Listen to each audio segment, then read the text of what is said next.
Muy buenas noches. Esta noche vamos a volver al libro de Oseas. Su nombre significa salvación. Y vamos a continuar allí en el capítulo 7 de Oseas. Fíjese lo que dice el verso 1. Dice Dios: mientras curaba yo a Israel, se descubrió la iniquidad de Efraín y las maldades de Samaria, porque hicieron engaño, y entra el ladrón y el salteador y despojan por fuera. ¿Qué está diciendo Dios? Mientras curaba yo a Israel, las 12 tribus. ¿Qué dice? Se descubrió la iniquidad de Efraín, reino del norte. ¿Por qué? Porque la idolatría estaba a flor de piel. Ahora fíjese el verso 8. Efraín se ha mezclado con los demás pueblos. Efraín fue torta no volteada, dice Dios. Devoraron extraños su fuerza y él no lo supo. Y aún canas le han cubierto y él no lo supo. ¿Qué quiere decir? Las fuerzas del reino del norte se disminuyeron, se fueron, y ellos nunca lo supieron. Ellos pensaron que se iban a perpetuar en la idolatría y que Dios no iba a ver la maldad de su pecado. No. Dios siempre va a tirar la línea y va a llamar a consecuencias. Fíjese, por favor, capítulo 9 dice: no te alegres, oh Israel, reino del norte, hasta saltar de gozo como los pueblos, pues has fornicado apartándote de tu Dios. Amaste salario de ramera en todas las eras de trigo. La era y el lagar no los mantendrán, y les fallará el mosto. ¿Qué está diciendo Dios? Que a pesar de que las 10 tribus del norte, cuando se fueron e hicieron la capital Samaria, ellos prosperaron muchísimo, materialmente, económicamente. Pero ¿qué dice Dios? No te alegres, oh Israel. ¿Por qué razón? En el tiempo Dios traería el juicio para el norte. Y dice, capítulo 11, verso 1, cuando Israel era muchacho, yo lo amé, dice Dios, y de Egipto llamé a mi hijo. Y aquí podemos pensar en dos cumplimientos. ¿Por qué razón? Porque Israel muchacho es ese pueblo joven que sale de la esclavitud de Egipto camino a la tierra de Canaán. Pero también cuando la Escritura dice: cuando Israel era muchacho, yo lo amé y de Egipto llamé a mi hijo. Jesús, siendo niño, vivió en Egipto. Tuvo que huir a causa de la matanza que Herodes había hecho en los niños de la aldea de Belén. Usted lo recordará. Dios lo llevó y Dios también lo trajo de regreso. Y fíjese, capítulo 12, verso 1. Efraín se apacienta de viento, dice Dios, y sigue al solano. Cuando la Escritura dice se apacienta de viento, significa se disipula en vacío. ¿Por qué? Porque los dioses que adoran no es Dios. Eran los becerros de oro. ¿Qué dice Dios? Capítulo 12, verso 2. Pleito tiene Jehová con Judá, reino del sur, para castigar a Jacob conforme a sus caminos, reino del sur. Le pagará conforme a sus obras.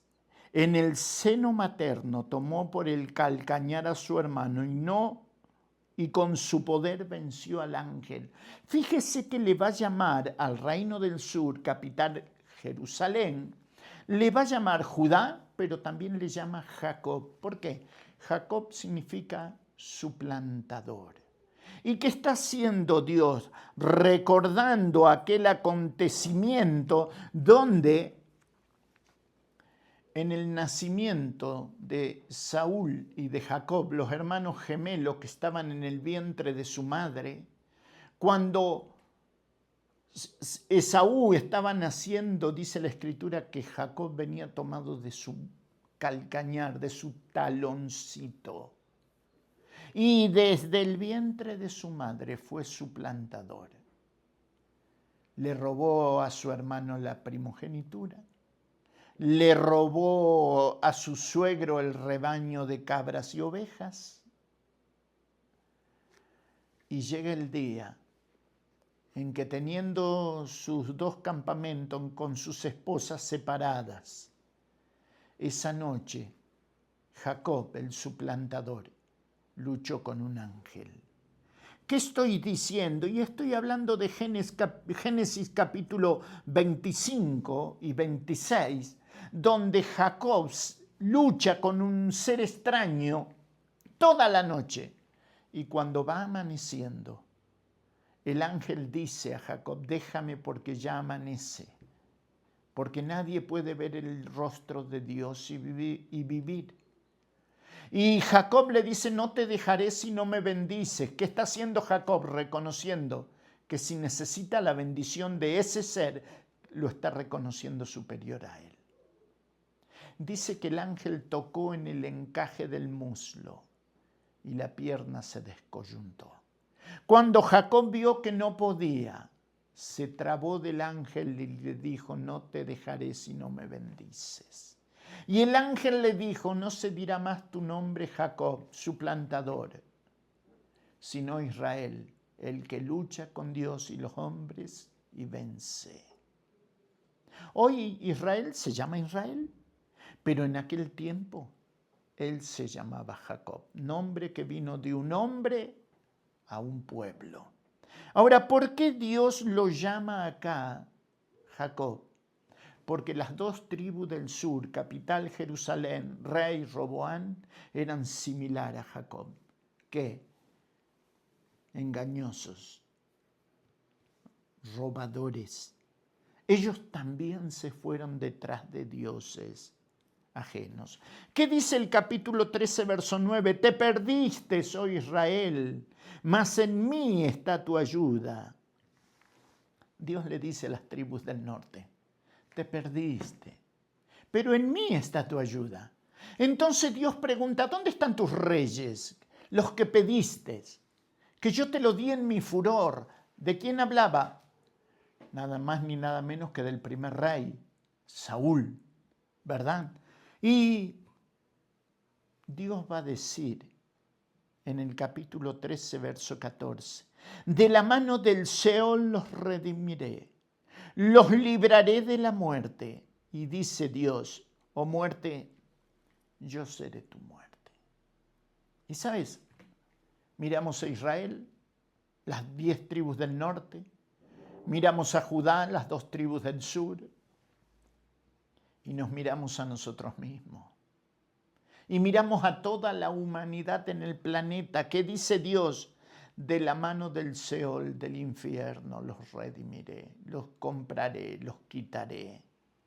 Y Dios dice de una manera que quizás en ese momento era misterioso, ¿verdad? Porque Dios dice: muerte, yo seré tu muerte.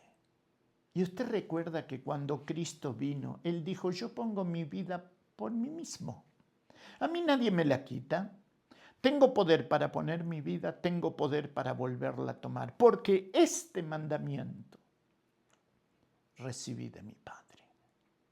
Y Él vino y Él puso su vida. Y fíjese que va a decir: seré tu destrucción, oh Seol. Y usted y yo leemos el Salmo 23 y ¿qué decimos? Aunque ande en valle de sombra de muerte. ¿Qué decía Spurgeon? La sombra del perro no muerde, la sombra del fusil no mata.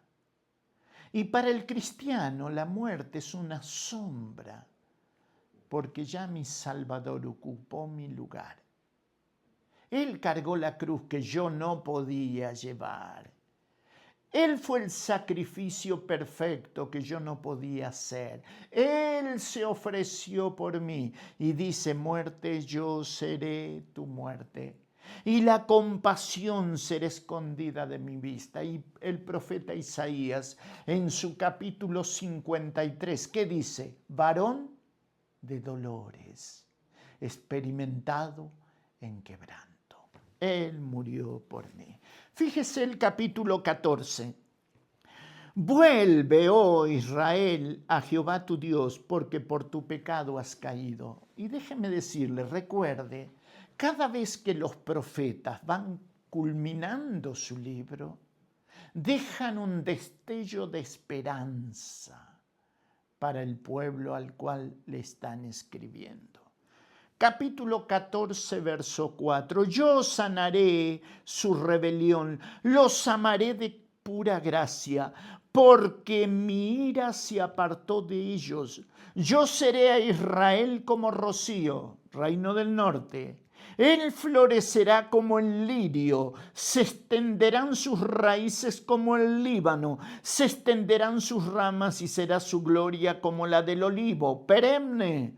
Perfumará como el Líbano, volverán y se sentarán bajo su sombra, serán vivificados como trigo y florecerán como la vid. ¿Qué está diciendo Dios? En el presente se van a ir a la cautividad, pero en el futuro yo los voy a volver a traer. ¿Por qué razón? Porque las 12 tribus en su totalidad, están en el corazón de Dios. Y fíjese, Dios dice que Él los volvería a traer. Capítulo 14, verso 9. ¿Quién es sabio para que entienda esto? Y prudente para que lo sepan, porque los caminos de Jehová son rectos. Los justos andarán por ellos, mas los rebeldes caerán en ello. Se cierra el libro de Oseas, Dios diciendo, los justos tienen este camino, pero los perversos van a caer en este camino. ¿Por qué razón? Porque Dios advierte que a sus 12 tribus, en su totalidad, norte y sur, Él los iba a restaurar. Y déjeme repetirle lo mismo que le dije hace un rato. Usted vio que los primeros capítulos, del capítulo 1 al capítulo 3, Dios nos mostró a Oseas, a Gomer, la hija de Diblaim, a los hijos, ¿usted recuerda? Jezreel, Lo-Ruama, Lo-Ami. Y cuando usted llega al capítulo 3 y ve que Oseas toma a su mujer y la lleva a su casa, usted no va a volver a ver a Gomer, a Lo-Ami, a Lo-Ruama, a Jezreel en exhibición. ¿Por qué? Porque Dios no avergüenza a nadie. Porque Dios mostró en la pizarra la vida de Oseas. Lo que sentía Oseas era lo mismo que sentía Dios. Oseas por una mujer que se fue tras sus amantes. Dios por ver a 10 tribus que se fueron tras los becerros de oro, que adoraron a las tortas de pásano volteadas, que se fueron detrás de los dioses paganos. Y que cada uno de esos hijos representaba una situación del pueblo, una reacción de Dios. Mis queridos, llegamos de esta forma a finalizar el libro de Oseas. Y sabes, cuando uno termina el libro de Oseas, uno se queda con un sabor agridulce. ¿Por qué razón? Porque sabemos que Dios restaura a su pueblo, pero también sabemos que ese pueblo miraba a Dios desde lejos, que tenían en su corazón otros dioses. Y así llegamos al libro de Joel. ¿Sabes? Joel significa Jehová es Dios. Y es interesante porque este profeta extraordinario que usted va a ver y vamos a poder compartir acerca de él, es un profeta que va a tomar un acontecimiento, vamos a decir, un acontecimiento histórico, para dejar una enseñanza teológica. Capítulo 1 de Oseas. El título del capítulo 1 es Devastación de la tierra por la langosta.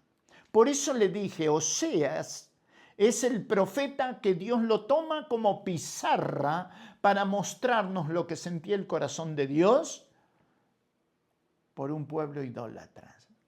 Joel es el profeta que Dios va a llamar para mostrar un acontecimiento histórico que se vuelve un hecho teológico. ¿Por qué? El acontecimiento histórico es una manga de langosta que viene sobre la tierra.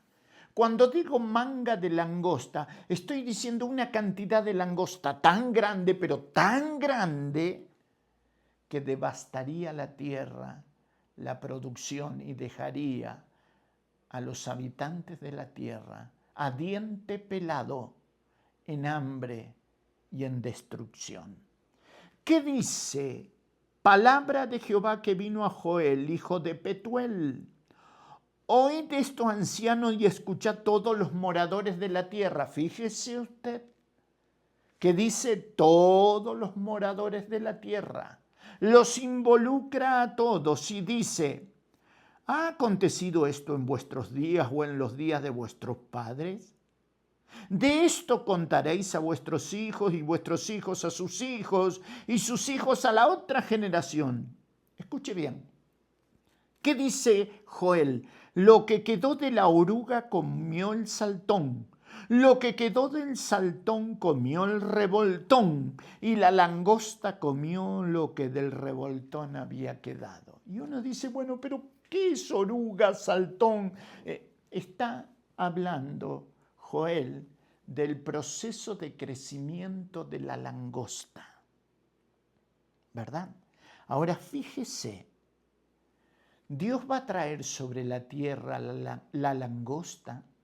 El profeta Joel toma ese acontecimiento histórico y usted va a ver que a lo largo del libro él lo va a volver un acontecimiento teológico. ¿Qué dice? Verso 4. Lo que quedó de la oruga, la langosta en el primer paso de su nacimiento. Lo que quedó de la oruga comió el saltón.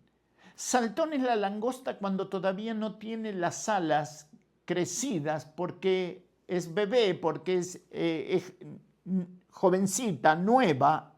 Dice, y lo que quedó del saltón comió el revoltón. El revoltón está hablando de la langosta produciendo y colocando sus larvas en los caminos. Y fíjese, y la langosta comió lo que del revoltón había quedado. La langosta vuela. El revoltón, el saltón corren por los caminos y los campos. Y la oruga solamente por los caminos. Pero ¿cuál es el tema? Que sea volando, sea saltando o sea caminando, se iban a comer todo. Ahora, ¿por qué Dios va a traer esta plaga? Por lo que dice el capítulo 1, verso 5. Despertad, borrachos, y llorad, gemid todos los que bebéis vino a causa del mosto, porque os es quitado de vuestra boca. Porque pueblo fuerte e innumerable subió a mi tierra. Sus dientes son dientes de león, sus muelas, muelas de león. Asoló mi vid, descortezó mi higuera, del todo la destruyó, la desnudó, derribó sus ramas, quedaron blancas. ¿Qué está diciendo Joel? Que la langosta no solamente se come la hoja y el fruto, sino que descorteza los árboles. Y cuando usted a un árbol lo descorteza, le saca la corteza externa, ese árbol se seca. Porque es como si a usted le quitaran la piel y lo dejan en carne viva. Usted va a empezar a notar que la fiebre y las infecciones van a tomar el control. Eso es lo que Joel está observando. Por causa de que su pueblo, dice, despertad borrachos, ebrios, llorad y gemid, dice Dios. Ahora fíjese lo que dice, verso 8, llora tú como joven vestida de cilicio por el marido de tu juventud. Desapareció de la casa de Jehová la ofrenda, la libación. ¿Por qué? Y porque la langosta se comió todo. El animal si no tiene, la oveja si no tiene para comer muere, por ende quedaron sin sacrificios. Si del olivo se comen las aceitunas y las hojas, no tienes aceite para el alumbrado. ¿Qué sucedió? Todo se volvió en duelo. Verso 10, el campo está asolado, se enlutó la tierra, porque el trigo fue destruido, se secó el mosto, se perdió el aceite. Confundíos labradores, gemid viñeros por el trigo y la cebada, porque se perdió la mies del campo. ¿Se da cuenta? Despertad borrachos, dice Dios. El pueblo se había olvidado de Dios. Verso 13, ceñíos y lamentad sacerdotes, gemid ministros del altar, venid, dormid en silicio ministros de mi Dios, porque quitada es de la casa de vuestro Dios la ofrenda y la libación. Cuando se habla de libación, se habla de las ofrendas líquidas sobre el altar. ¿Qué dice Dios? La langosta no dejó nada. Como juicio Dios lo trajo y como juicio Dios lo colocó. Capítulo 2, verso 1. Tocad trompeta en Sión. ¿Dónde? En Jerusalén. Dad alarma en mi monte santo. Tiemblen todos los moradores de la tierra, porque viene el día de Jehová. Y aquí está lo que yo le estaba diciendo recién. Un hecho histórico, una manga de langosta, una plaga de langosta que vino sobre la tierra, que se comió todo. El profeta está contemplando ese acontecimiento y lo lleva a un hecho escatológico, profético. Y dice, tocad trompeta en Sión, versículo 1 del capítulo 2. Dad alarma en mi monte santo. Tiemblen todos los moradores de la tierra, porque viene el día de Jehová, porque está cercano. Día de tinieblas, de oscuridad, día de nube, día de sombra, como sombra sobre los montes, como la sombra de los montes se extiende. ¿Qué está diciendo? Así como ese juicio de las langostas comiendo todo, Dios está trayendo sobre la tierra también un juicio, en el cual pondrá cada cosa en su lugar. Fíjese, capítulo 2, verso 13, la misericordia de Jehová. ¿Qué dice Dios? Verso 13, rasgad vuestro corazón y no vuestro vestido. ¿Qué hacían? Religiosamente se rasgaban los vestidos. Y Dios dice, no. Yo no quiero que se rasguen los vestidos. Quiero que se rasguen el corazón. ¿Qué le está diciendo al decirle rasgad vuestro corazón? Que la humillación y el arrepentimiento sea en serio. ¿Me entiende? Eso es lo que les está diciendo. Se van a arrepentir de sus pecados y bien, pues háganlo en serio. Verso 18. Y Jehová, solícito por su tierra, perdonará a su pueblo. Verso 20. Y haré alejar de vosotros al del norte, y lo echaré en tierra seca y desierta. Su faz será hacia el mar oriental, mar Muerto, y su fin hacia el mar occidental, mar Mediterráneo, y exhalará su hedor y subirá su pudrición, porque hizo grandes cosas. ¿Qué está diciendo Dios? En el fin de los tiempos, Dios traerá del norte un ejército, una coalición de ejércitos, que vendrán y querrán hacer de Israel lo mismo que hizo la langosta. ¿Y qué dice Dios? Hasta aquí llegaste. Te voy a destruir en el mar salado y vas a podrirte en el Mediterráneo. Eso es lo que está diciendo Dios, ¿verdad? Entonces, fíjese lo que va a decir. Verso 21. Tierra, Israel, no temas, alégrate, gózate, porque Jehová hará grandes cosas. Tremendo, ¿verdad? Tierra, no temas, alégrate, dice el verso 21, gózate, porque Jehová hará grandes cosas. Verso 22, animales del campo, no temáis, porque los pastos del desierto reverdecerán, porque los árboles llevarán su fruto, la higuera y la vid darán su fruto. Déjame preguntarle, a ver, ¿qué Dios puede decir, qué Dios puede decir a los animales? No temáis, como dice el verso 22. ¿Qué Dios se puede ocupar de los animales? Nuestro Dios lo hace. Nuestro Dios lo hace. La Escritura dice que un pajarillo no cae a tierra sin el consentimiento del Padre. La Escritura dice que la golondrina y el gorrión hayan nido o casa para sí cerca de tus altares, oh Jehová, Dios de los ejércitos. El Eterno cuida de las aves, ¿cómo no va a cuidar de ti? Entonces, repito, Joel tomó un acontecimiento histórico, una plaga de langosta,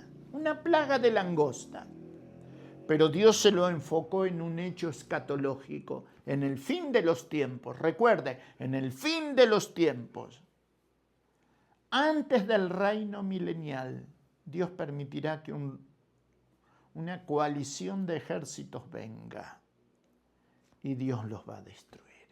Ahora, creo que avanzamos hasta aquí y vamos terminando ya este tiempo. ¿Por qué razón? Porque fíjese el capítulo 3.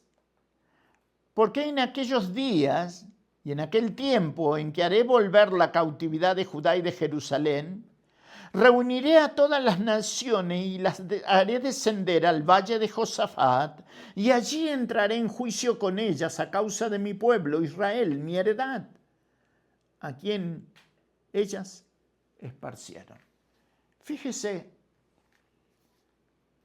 la Escritura va a decir que llegará el día en que Dios traerá a las naciones al valle de Josafat. ¿Qué lugar es? Megiddo, valle de Josafat. Y entrará en juicio con todas las naciones. ¿Verdad? Con todas las naciones. Fíjese, verso 13, echad la hoz porque la mies está ya madura, venid, descended, porque el lagar está lleno, rebosan las cubas, porque mucha es la maldad de ellos. Muchos pueblos en el valle de la decisión, Megiddo, porque cercano está el día de Jehová en el valle de la decisión, Megiddo. El sol y la luna se oscurecerán y las estrellas retraerán su resplandor. Jehová rugirá desde Sión. ¿Por qué dice rugirá? Porque Él es el león de la tribu de Judá. Temblarán los cielos arriba, pero Jehová será la esperanza de su pueblo y la fortaleza de los hijos de Israel. Recuerde, en el rapto Cristo viene por la iglesia. En la segunda venida viene por su pueblo, Israel. Y conoceréis que yo soy Jehová vuestro Dios, dice el verso 17, que habito en Sión, mi santo monte. Jerusalén será santa y extraños no pasarán por ella. ¿Se acuerda que yo le dije en Oseas que cuando los libros de los profetas se van terminando, una luz de esperanza dejan los profetas? ¿Qué dice? Versículo 18, sucederá en aquel tiempo que los montes destilarán mosto y los collados fluirán leche y por todos los arroyos de Judá correrán agua y saldrá una fuente de la casa de Jehová y regará el valle de Sitín. Egipto y Edom serán destruidos, vuelto en desierto, asolado por la injuria hecha a los hijos de Judá, porque derramaron en tierra sangre inocente, pero Judá será habitada para siempre, Jerusalén por generación y generación, y limpiaré la sangre de los que no había limpiado, y Jehová morará en Sión. Déjeme decirle, llegará el día en que el Señor Jesucristo descenderá del cielo. Pisará el monte de los olivos, bajará por el torrente de Cedrón, entrará por la puerta dorada. La puerta que el libro de Ezequiel dice que hoy está cerrada, ese día se abrirá. El rey entrará. ¿Y qué dice la Escritura? Jehová morará en Sión. Hoy Cristo está sentado a la diestra del trono de Dios, el Padre. Su trono está en Jerusalén. Él vendrá, se sentará en su trono, llamará a las naciones a juicio. Dirá a los que aman a Israel, vengan benditos de mi Padre, porque tuve hambre y me dieron de comer. Y dirá a los cabritos, a los de la izquierda, vengan malditos de mi Padre, porque tuve hambre y no me dieron de comer. Unos al reino milenial y otros a la condenación eterna. Eso lo hará el Señor en el fin de los tiempos. Y déjeme decirle, todo comenzó con una plaga de langosta, un hecho histórico. Dios lo llevó a un hecho escatológico, profético. Mis queridos, que el Dios de gracia nos dé sabiduría para disfrutar su palabra. A Dios sea la gloria y a nuestras vidas sus bendiciones. Dios les bendiga.